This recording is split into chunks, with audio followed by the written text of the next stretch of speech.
दोस्तों, महाभारत हिंदू ग्रंथ के सबसे पवित्र और सबसे प्राचीन ग्रंथों में से एक है और महाभारत काल के कई ऐसे किस्से भी हैं जो कि आज भी एक रहस्य बने हुए हैं। उन्हीं में एक नाम आता है द्रौपदी का। दोस्तों, ऐसा कहा जाता है कि द्रौपदी पौराणिक काल की सबसे खूबसूरत स्त्री थी। वैसे तो हमारे हिंदू धर्म में किसी भी स्त्री का एक से ज्यादा पति होना गलत माना जाता है, लेकिन फिर भी दोस्तों, आज से हजारों साल पहले द्वापर युग में द्रौपदी ने 5 पुरुषों से विवाह किया था। इसके अलावा भी द्रौपदी के कई ऐसे रहस्य और भी हैं जिनसे दुनिया आज भी अनजान है। अगर आप भी जानना चाहते हैं द्रौपदी के इन रहस्यों के बारे में, तो बने रहना हमारे साथ वीडियो के अंत तक। तो चलिए शुरू करते हैं। द्रौपदी के जन्म का रहस्य। दोस्तों, महाभारत के अनुसार द्रौपदी के जन्म से पहले द्रौपदी के पिता राजा द्रुपद और गुरु द्रोणाचार्य के बीच एक घनघोर युद्ध हुआ था। इस युद्ध में गुरु द्रोणाचार्य ने राजा द्रुपद को हराकर उनके आधे राज्य पर कब्जा जमा लिया था। जिसके बाद युद्ध में हारे हुए राजा द्रुपद ने गुरु द्रोणाचार्य से बदला लेने के लिए एक पुत्र प्राप्ति की इच्छा से एक बड़े से यज्ञ का आयोजन किया। इससे उन्हें एक पुत्र के साथ साथ एक सुंदर कन्या भी प्राप्त हुई। इस कन्या के नेत्र कमल जैसे और बाल घुंघराले थे। यज्ञ में बैठे हुए ब्राह्मणों ने जब उस दिव्य कन्या को देखा तो उन्होंने उस कन्या का नाम द्रौपदी रखा, क्योंकि उसका जन्म राजा द्रुपद की पुत्री के रूप में हुआ था। द्रौपदी के 5 पांडवों से विवाह का रहस्य। दोस्तों, महाभारत का सबसे चर्चित प्रसंग यही है कि द्रौपदी को 5 पांडवों से विवाह करना पड़ा था। पर दोस्तों, सोचने वाली बात तो ये है कि आखिर ऐसी कौन सी मजबूरी आन पड़ी थी कि द्रौपदी को 5 पांडवों से विवाह करना पड़ा था। तो आपको बता दें कि द्रोणाचार्य से अपना राजपाट हारने के बाद राजा द्रुपद के अंदर द्रोणाचार्य के खिलाफ जबरदस्त नफरत की भावना भरी हुई थी और अपनी इन्हीं नफरत की भावना को उन्होंने द्रौपदी के मन में भी बचपन से कूट कूट कर भर दिया। इसलिए अब द्रौपदी भी अपने पिता की तरह बदले की आग में जल रही थी और मन ही मन ऐसी तरकीब सोचती रहती जिससे वो अपने पिता के अपमान का बदला द्रोणाचार्य से ले सके। द्रोणाचार्य को नीचा दिखाने के लिए राजा द्रुपद को एक शक्तिशाली गठबंधन की आवश्यकता थी। इसलिए जब द्रौपदी विवाह के योग्य हुई तो राजा द्रुपद ने द्रौपदी के स्वयंवर का आयोजन किया। बता दें कि उस वक्त 5 पांडव युधिष्ठिर, भीम, नकुल, अर्जुन और सहदेव ब्राह्मण वेश में वनवास काट रहे थे और स्वयंवर वाले दिन ये 5 पांडव भोजन की तलाश में निकले थे। जब ये भोजन के लिए भटक रहे थे तब उन्हें कहीं से द्रौपदी के स्वयंवर का पता चला, जिसके चलते वो 5 पांडव ब्राह्मण के वेश में ही स्वयंवर वाले स्थान पर पहुंच गए। शर्त के अनुसार ऊपर छत पर पानी से भरे हुए पात्र में एक मछली तैर रही थी, जिसका प्रतिबिंब नीचे पानी में दिखाई दे रहा था और शर्त के मुताबिक धनुर्धर को मछली का प्रतिबिंब पानी में देखकर उसकी आंख पर निशाना लगाना था। जिसके बाद अर्जुन ने राजा द्रुपद की शर्त को पूरा कर दिया और द्रौपदी और अर्जुन का विवाह हो गया। जिसके बाद जब अर्जुन सहित 5 पांडव द्रौपदी को लेकर अपनी कुटिया लौटे तो उस वक्त उनकी माता कुंती घर के काम में व्यस्त थी। जिसके चलते अर्जुन ने दरवाजे पर ही खड़े होकर माता कुंती से कहा, माँ देखो हम क्या लाए हैं। तब कुंती ने बिना देखे ही ये कह दिया कि जो भी लाए हो 5 भाई आपस में बांट लो। अपनी माँ की इस बात को सुनकर सभी 5 पांडव भाई पूरी तरह से हैरान रह गए, लेकिन अपनी माँ के दिए हुए आदेश का पालन करते हुए सभी 5 पांडव भाइयों ने द्रौपदी से विवाह कर लिया। विवाह के दौरान द्रौपदी ने रखी पांडवों के बीच शर्त।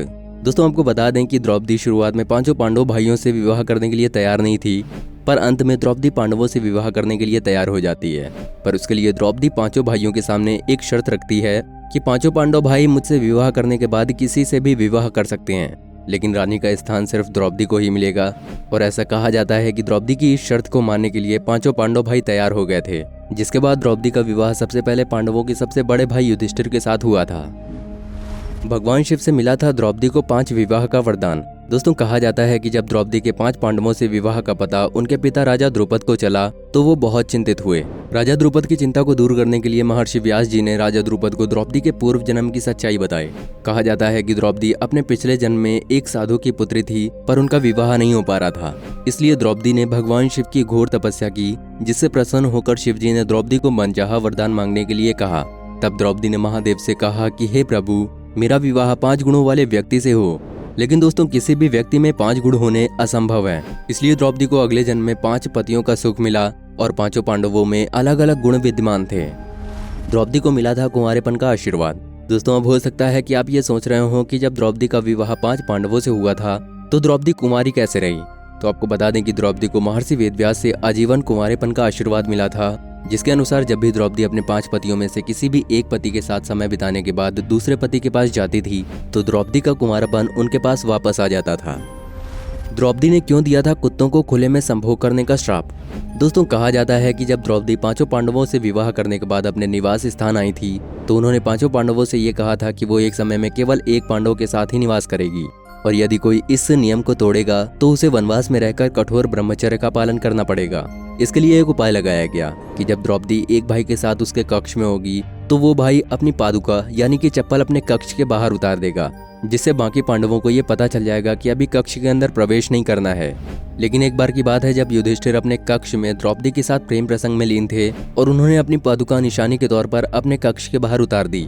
लेकिन तभी कहीं से एक कुत्ता आया और वो युधिष्ठिर के चप्पलों को उठाकर वहां से ले गया। थोड़ी देर बाद अर्जुन वहां आते हैं और कमरे के बाहर चप्पल ना देखकर उन्हें ऐसा लगता है कि द्रौपदी के साथ कक्ष में कोई भी नहीं है और वो कक्ष के अंदर चले जाते हैं। अंदर जाते ही अर्जुन देखते हैं कि द्रौपदी और युधिष्ठिर दोनों ही प्रेम प्रसंग में लीन थे और जब उन दोनों ने भी अर्जुन को देखा तो वो काफी लज्जित हुए। उन्हें लगता है कि अर्जुन द्रौपदी के नियमों को तोड़ चुका है और सजा के मुताबिक अर्जुन को वनवास काटना पड़ेगा। लेकिन दोस्तों जब द्रौपदी को ये पता चला कि अर्जुन की इसमें कोई गलती नहीं थी और ये सब कुछ एक कुत्ते की वजह से हुआ है, तो द्रौपदी ने कुत्तों को ये श्राप दिया कि जिस तरह से आज तुम्हारी वजह से किसी ने मुझे संभोग करते हुए देखा, उसी तरह पूरी दुनिया भी तुम्हें खुले में संभोग करते हुए देखेगी। और द्रौपदी की इसी श्राप के कारण कुत्ते आज भी खुले में संभोग करते हैं। द्रौपदी का भीम से वादा। दोस्तों महाभारत के अनुसार पांचों पांडव भाइयों में से अगर कोई द्रौपदी से सबसे ज्यादा प्रेम करते थे तो वो भीम थे। यहाँ तक कि द्रौपदी के चीर हरण के समय वो भीम ही थे जिन्होंने द्रौपदी के खिलाफ होने वाले अन्याय पर सबसे पहले आवाज उठाई थी और इसका कड़ा विरोध किया था। कहा जाता है कि द्रौपदी के अपमान का बदला लेने के लिए भीम ने दुशासन, दुर्योधन सहित कई लोगों का वध भी कर दिया था, जिस वजह से द्रौपदी को भी भीम से समय के साथ अत्यधिक लगाव हो गया था। कहा जाता है कि जब पांचों पांडव द्रौपदी के साथ स्वर्ग यात्रा पर हिमालय जा रहे थे तो अचानक द्रौपदी का पैर फिसलने की वजह से वो खाई में गिरने लगती है और गिरने से पहले वो भीम से ये वादा करती है कि अगले जन्म में यदि मुझे पत्नी बनने का सौभाग्य मिला तो मैं तुम्हारी पत्नी बनना चाहूंगी। द्रौपदी क्यों नहीं पहुंच सकी स्वर्ग? दोस्तों ऐसा बताया जाता है कि स्वर्ग यात्रा के दौरान जब खाई में गिरकर द्रौपदी की मृत्यु हो गई थी तो भीम ने अपने सबसे बड़े भाई युधिष्ठिर से ये पूछा था कि द्रौपदी ने तो अपने जीवन में कोई भी पाप नहीं किया है, फिर वो हमारे साथ स्वर्ग तक क्यों नहीं जा सकी? जिसका जवाब देते हुए युधिष्ठिर ने भीम से कहा कि द्रौपदी हम पांचों भाइयों में सबसे ज्यादा प्रेम अर्जुन से करती थी, जिसे उसने हम सबसे छुपा कर रखा था और यही वजह है कि द्रौपदी स्वर्ग तक नहीं पहुंच सकी। द्रौपदी और कर्ण के प्रेम का रहस्य। दोस्तों ऐसा बताया जाता है कि द्रौपदी और पांचों पांडव भाई जब वनवास के 12वें वर्ष के दौरान एक जंगल से गुजर रहे थे तो वहां उन्होंने एक जामुन का पेड़ देखा और उस जामुन के पेड़ में एक जामुन का गुच्छा लटक रहा था। जामुन के गुच्छे को देखते ही द्रौपदी ने उसे तोड़ लिया।